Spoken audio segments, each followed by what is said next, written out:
You're listening to the CyberWire Network, powered by N2K.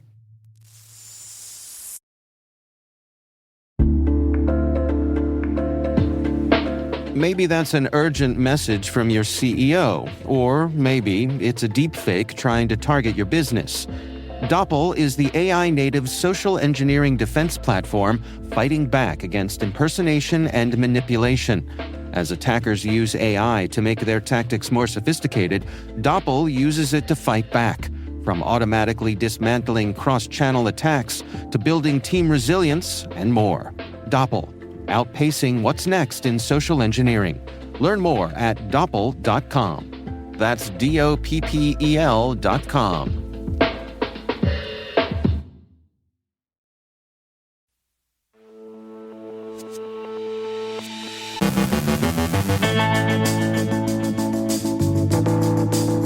The former NSA chief says the U.S. can beat China in cyberspace. Canvas cuts a deal with hackers. The FCC proposes KYC rules for phone users. SAP patches critical flaws. A poisoned TanStack NPM supply chain attack spreads malware. Humanitarian aid lures deliver spyware. Japan launches an AI-driven cyber review. Texas sues Netflix over data practices.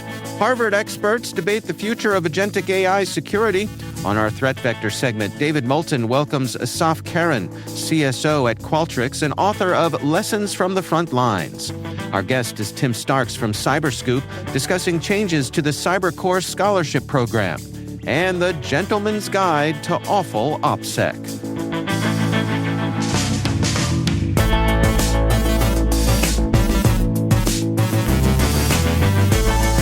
It's Tuesday, May 12th, 2026. I'm Dave Bittner, and this is your CyberWire Intel Briefing.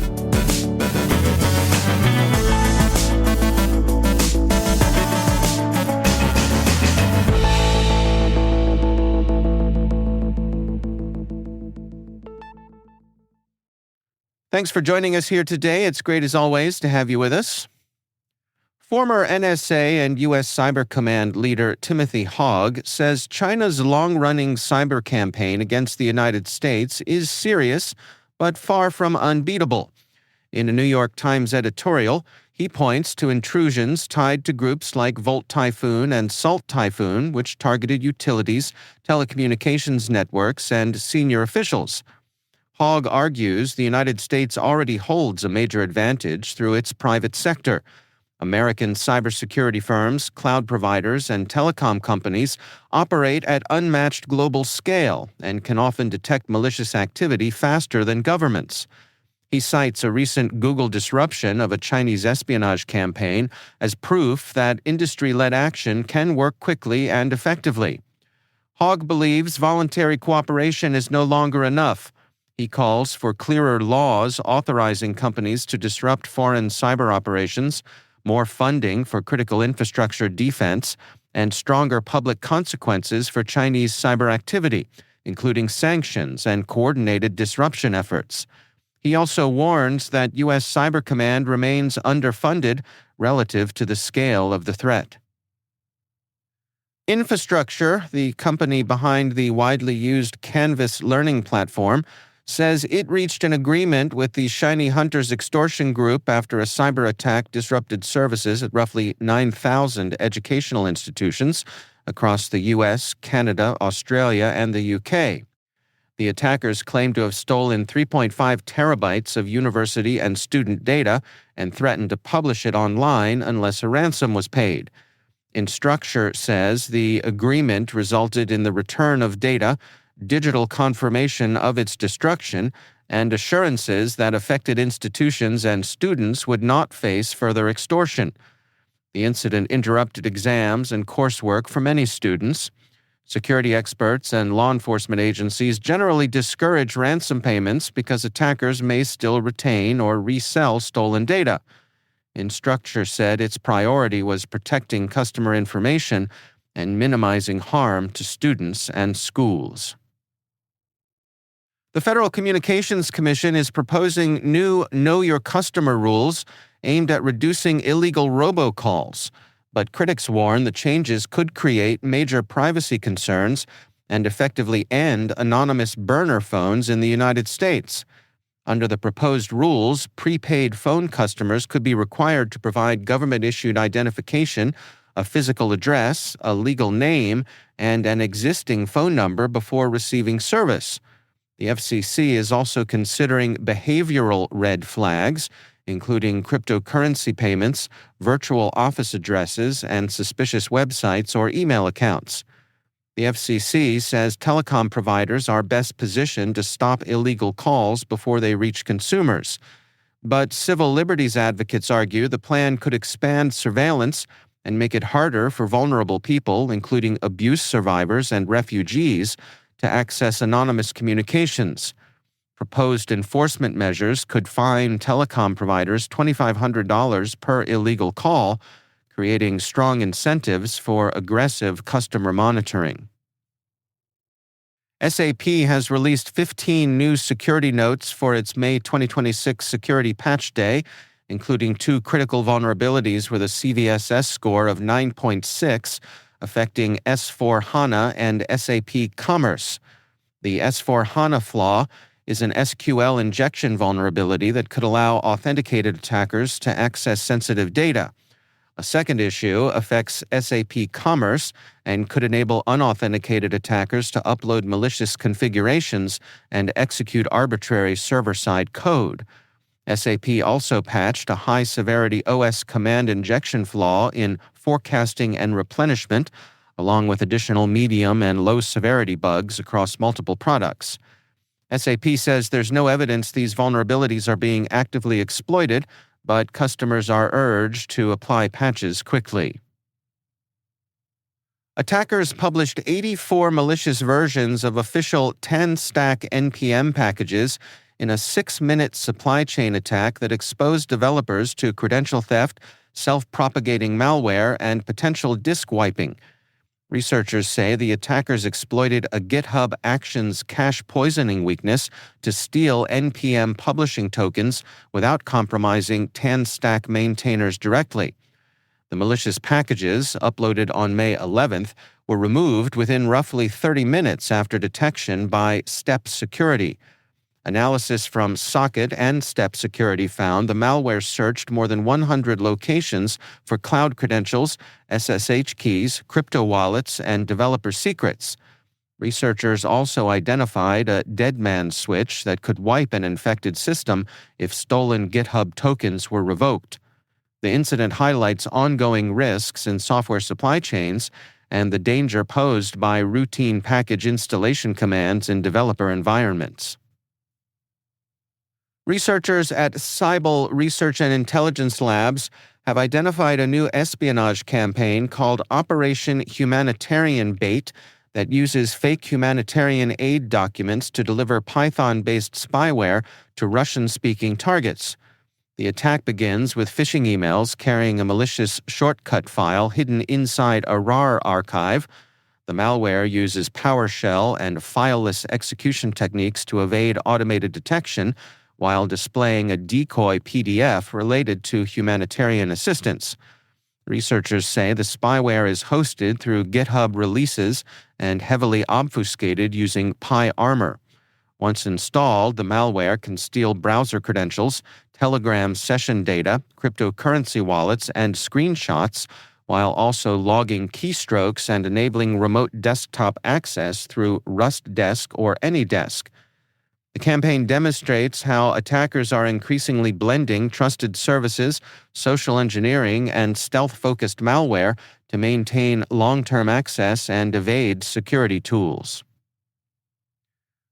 Japanese Prime Minister Sanae Takaichi has ordered a government-wide cybersecurity review following concerns that advanced artificial intelligence models, including Anthropic's bug-hunting system Mythos, could dramatically increase the speed and scale of cyber attacks.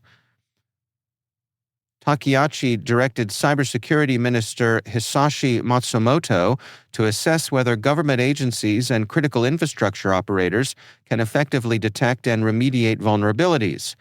The move reflects growing concern that AI systems capable of rapidly identifying software flaws may also help attackers automate exploitation efforts. The announcement follows broader warnings from regulators and security experts worldwide that frontier AI models could reshape the cyber threat landscape. Some researchers, however, argue Mythos does not uncover vulnerabilities beyond human capability and may not significantly outperform existing open-source tools. Governments are increasingly treating AI-enabled cyber risk as a national security issue, requiring policy-level responses and infrastructure readiness. Texas Attorney General Ken Paxton has sued Netflix, alleging the streaming company collected and shared sensitive user data with advertisers, data brokers, and ad tech firms without meaningful consent from subscribers. The lawsuit claims Netflix tracked viewing habits, device information, locations, and behavioral data from both adults and children, despite past public statements from company leadership suggesting the platform did not engage in advertising-related data collection. Texas also alleges Netflix combined user demographics, IP-based location data, and viewing activity to build detailed advertising profiles. The state is seeking financial penalties and a court order barring what it describes as unlawful data collection practices. Texas also wants Netflix to disable autoplay by default on children's profiles. The case highlights growing scrutiny of how streaming platforms collect, analyze, and monetize behavioral data, particularly involving children's accounts and targeting advertising ecosystems.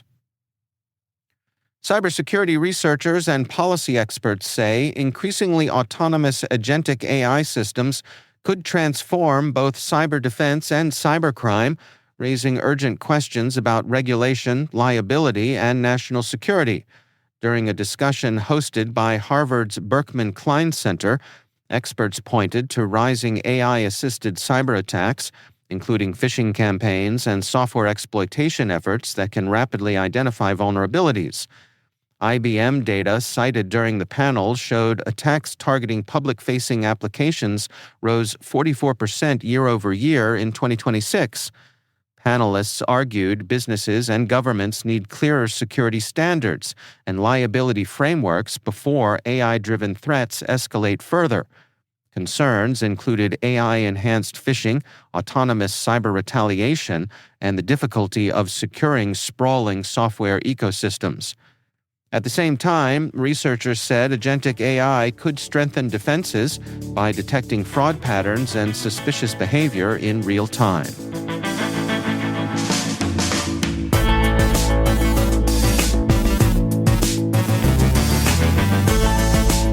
Coming up after the break on our Threat Vector segment, David Moulton welcomes Assaf Keren, CSO at Qualtrics and author of Lessons from the Frontlines.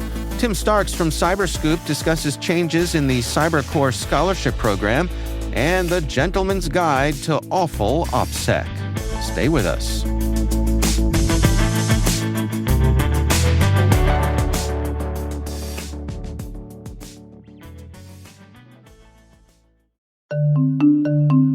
When it comes to mobile application security, good enough is a risk.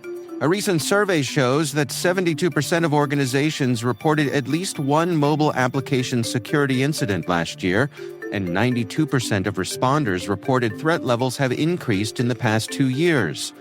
GuardSquare delivers the highest level of security for your mobile apps without compromising performance, time to market, or user experience. Discover how GuardSquare provides industry-leading security for your Android and iOS apps at www.guardsquare.com.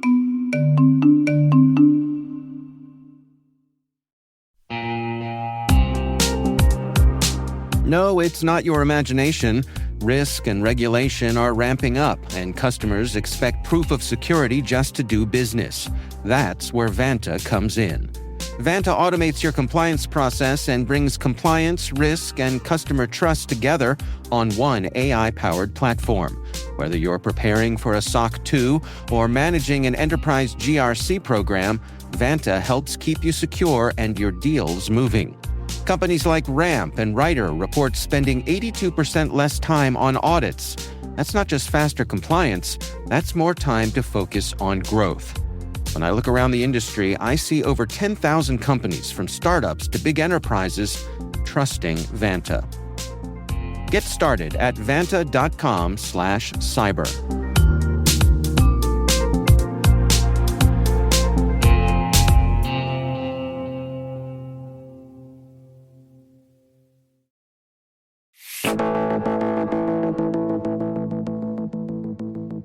On our latest Threat Vector segment, host David Moulton welcomes Assaf Keren, CEO at Qualtrics. He's also author of Lessons from the Frontlines. Hi, I'm David Moulton, host of the Threat Vector podcast, where we break down cybersecurity threats, resilience, and the industry trends that matter most.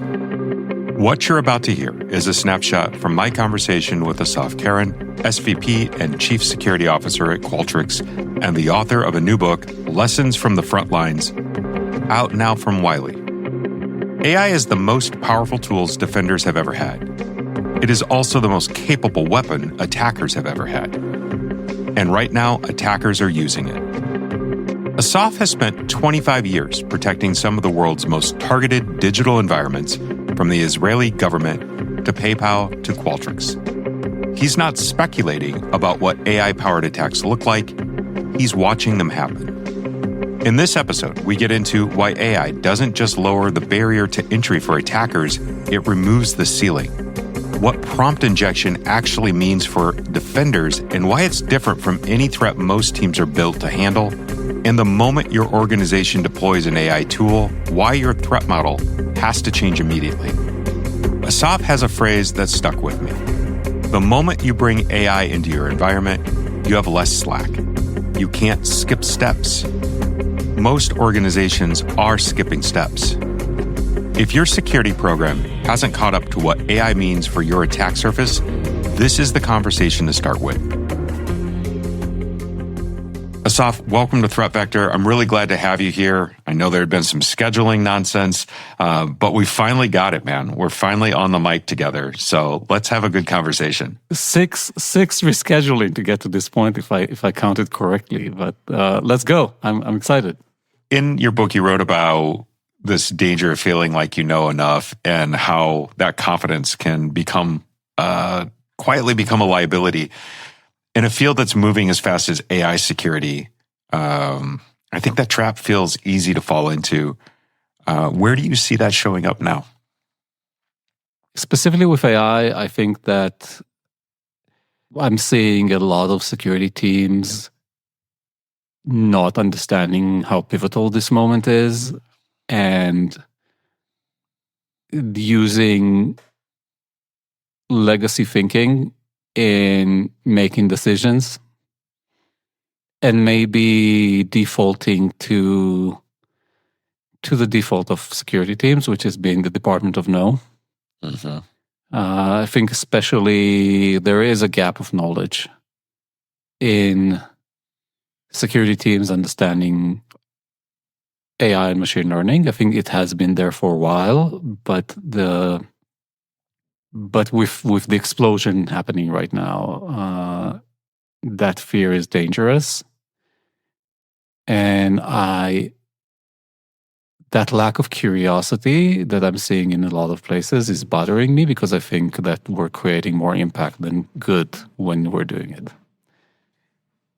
How do you catch yourself from falling into that trap?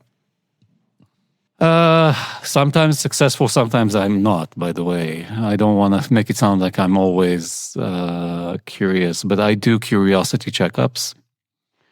I sit down and then generally say to myself, what did I miss? There is a friend of mine, Leah, who's the CISO of LinkedIn, and they wrote on LinkedIn that something I agree with completely, that there is a superpower in willing to look like you don't know the answer, mm-hmm. or willing to look like you're stupid and ask questions like you're stupid. Mm-hmm. And sometimes I'm successful, sometimes I'm not. In the day-to-day, like the accelerated day-to-day pace that we're in, a lot of time it's just easy to come in and say, hey, this is the answer, move on. Right. And I do have a good team around me that knows to also challenge me when I'm that way. And tell me, hey, Assaf, you're wrong here. Let's have a conversation. Yeah. And that's really, really humbling. And it's great to have that support structure. Assaf, one of the things that you may have noticed, and I certainly have, and it's counterintuitive to think this way, I think, is that there's a lot of focus on AI, and I think that is warranted. On the other hand, have we pulled so much of our focus away from some of the basics that seem like we need to be able to go in and deal with the discipline and grit work that isn't all that sexy and new, but needs to be done such that the attack that you're talking about isn't so damned easy? Yes, thank you for that. We need to say this more. The best solution, two good solutions for AI attacks. One is minimization. If it doesn't need to be on the internet, it shouldn't be on the internet. If it doesn't need to be on the endpoint, it doesn't need to be on the endpoint. If it doesn't need to be in a package in the source repo, it shouldn't be there. And we have been in a world where we're maximizing things. We need to minimize. We need to reduce the attack surface to a point where the attack is not possible, and not get to the point where we're trying to defend a growing attack surface. And the other is baseline, boring architecture. We need to do identity right. We need to do data right. We need to do scoping right. We need to do network segmentation right. We need to do recovery, BCP right.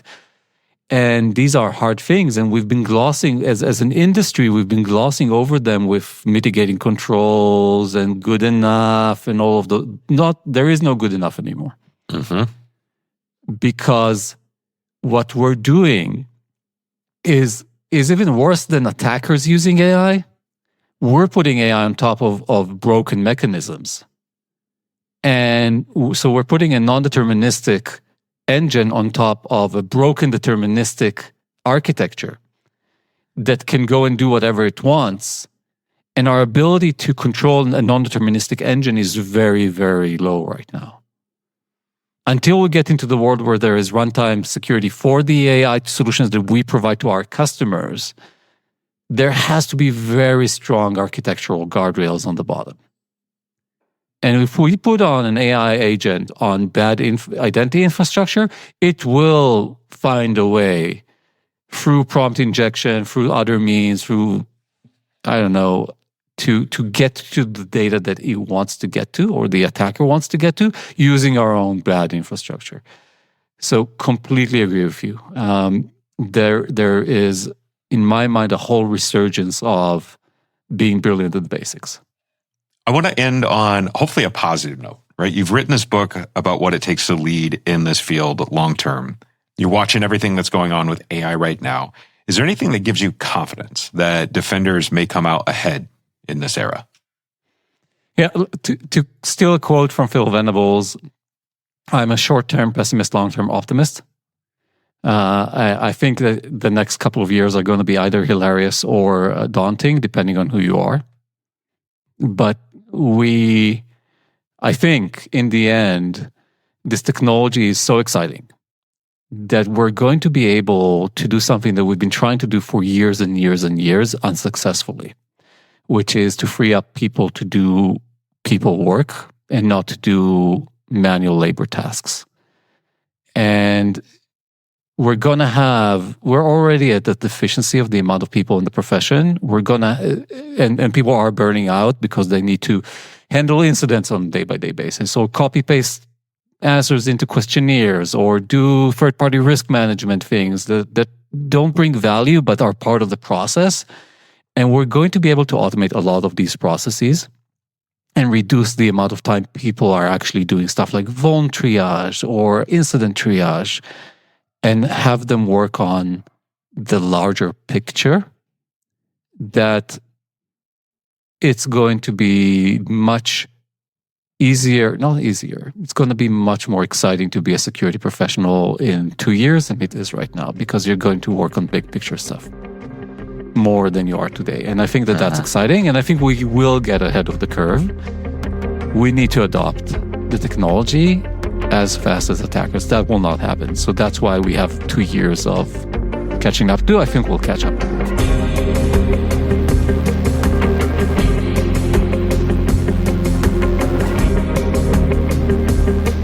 The episode is called AI in the Wrong Hands, and it's live now in your Threat Vector feed.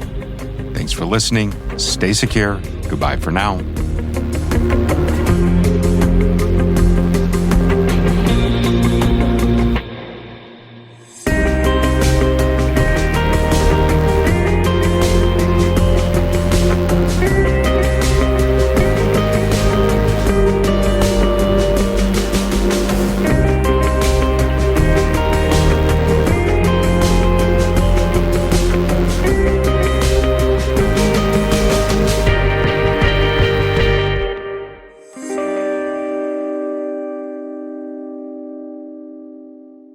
Be sure to check out the complete Threat Vector podcast wherever you get your favorite shows.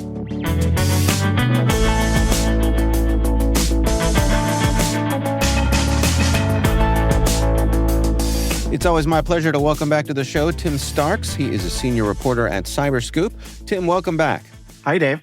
Really interesting article you've written here about this cybersecurity scholarship program, which I feel like has kind of been through the ringer lately. That's part of what you're... Can you unpack it for us? What's going on? Yeah, we can start with the ringer, the beginning of the ringer, if you will, which is the Scholarship for Service program, CyberCorps, is the government gives you scholarship funding, and then you commit to work for them for a little while. If you've been paying attention to the way things have been going with federal employment of cybersecurity personnel lately, not been a lot of jobs. You know, the first shoe to drop on this was a few months back, where I wrote about, and another outlet wrote about the way in which students that we spoke to were like really struggling to fulfill their side of the bargain. They were worried about having to be left with debt. So that was part one. Then part two was CISA, when it was in its funding lapse, canceling all summer internships that were related to the program. Right. That left them even fewer avenues for completing their commitment. The scholars who were part of this program. Now, they're just changing the program. They're making it something else. They're turning it into Cyber AI SFS. They're saying if you're, everybody who's going to be entering this program now needs to demonstrate some AI capabilities as students, some proficiencies.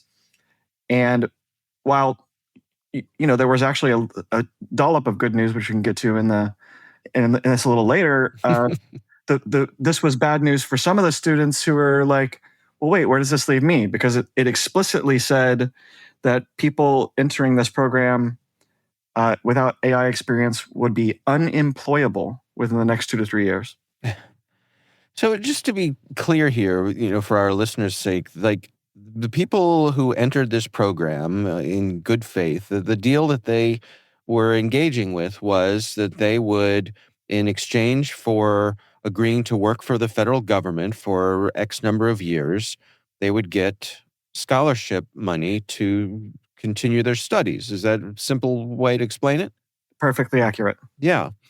So then the feds say, well, there aren't as many jobs as we thought there would be. In fact, we're trying to cut a lot of jobs with things like Doge and other things that have been going on with this administration.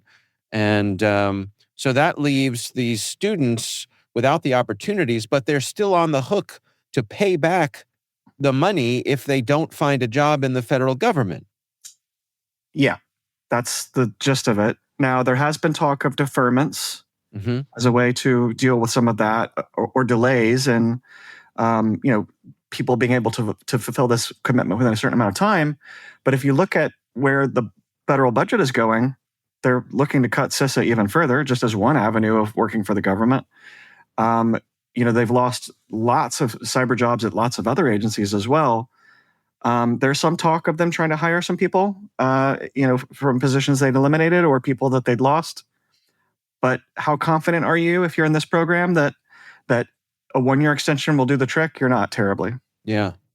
So then let's dig into this sort of change of direction here. If I'm a student and I'm midway through my process here, and again, in good faith, I've been studying cyber, hoping to come out and enjoy my time with the federal government, this is kind of a reset, right? It is. And so, one of the things that the people who are in the program were telling me this go round were, where does this leave us on placements? Like, does this affect us? Yeah. If we're unemployable, according to the program that we're in, if we're legacy, there's a term they used, if we're legacy scholars and we're unemployable, are you going to do anything to like help us with some extra curriculum, with some extra coursework?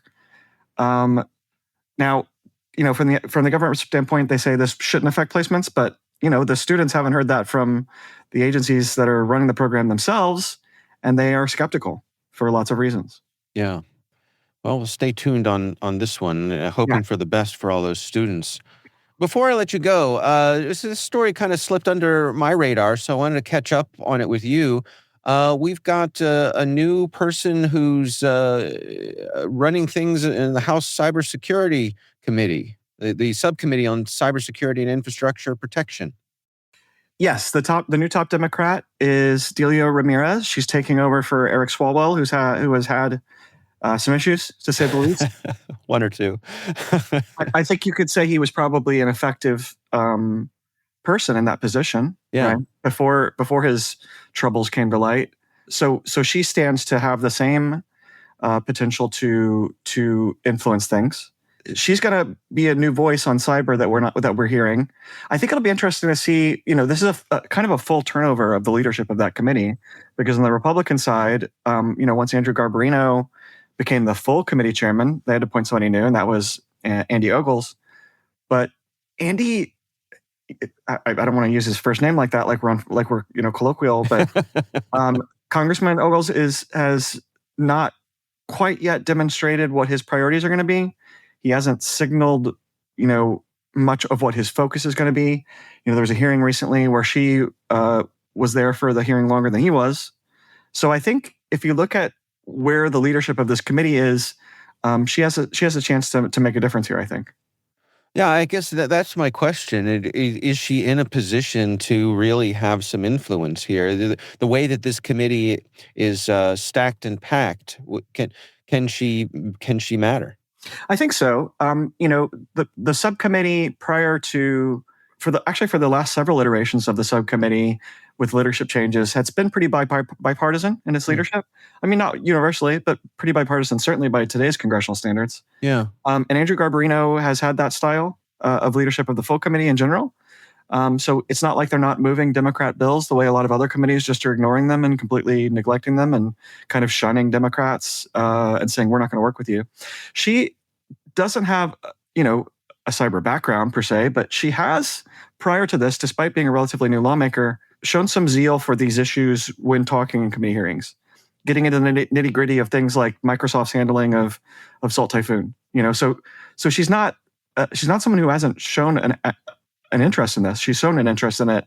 She's been particularly vocal on things like DOJ and its elimination of people at these agencies.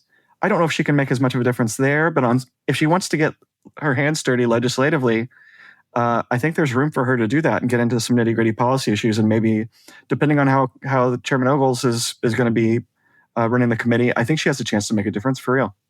All right. Well, that's good to hear. We'll have links to both of the stories we talked about today in our show notes. Again, Tim Starks is senior reporter at CyberScoop. Tim, thanks so much for taking the time for us. You're welcome. Thanks, Dan.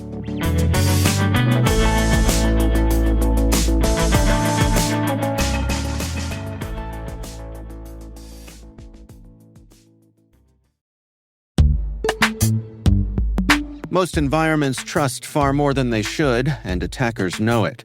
ThreatLocker solves that by enforcing default deny at the point of execution. With ThreatLocker Allow listing, you stop unknown executables cold. With ring fencing, you control how trusted applications behave. And with ThreatLocker DAC, Defense Against Configurations, you get real assurance that your environment is free of misconfigurations and clear visibility into whether you meet compliance standards. ThreatLocker is the simplest way to enforce zero-trust principles without the operational pain. It's powerful protection that gives CISOs real visibility, real control, and real peace of mind. ThreatLocker makes zero-trust attainable, even for small security teams. See why thousands of organizations choose ThreatLocker to minimize alert fatigue, stop ransomware at the source, and regain control over their environments. Schedule your demo at threatlocker.com/N2K today.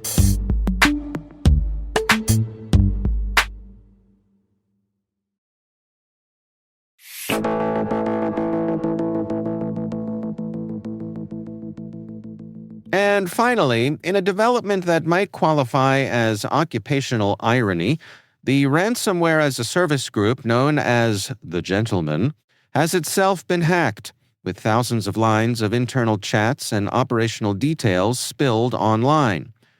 The leaked data reportedly includes discussions about compromised Fortinet credentials, command and control tooling, EDR killer software, and even recommended YouTube tutorials for sharpening ransomware skills. Researchers at DynaRisk say the chats provide a rare real-time look inside modern extortion operations, complete with Bitcoin wallet addresses, infrastructure management, and debates over fake CVE scripts. The Gentleman emerged in 2025 and quickly built a reputation for aggressive tactics, targeting healthcare, manufacturing, and critical infrastructure organizations. Researchers say the group relied heavily on credential theft, living off the land techniques, and careful reconnaissance before deploying encryption. The leak exposes both the industrialization and the occasional fragility of modern ransomware operations. Even cybercriminals, it seems, struggle with operational security.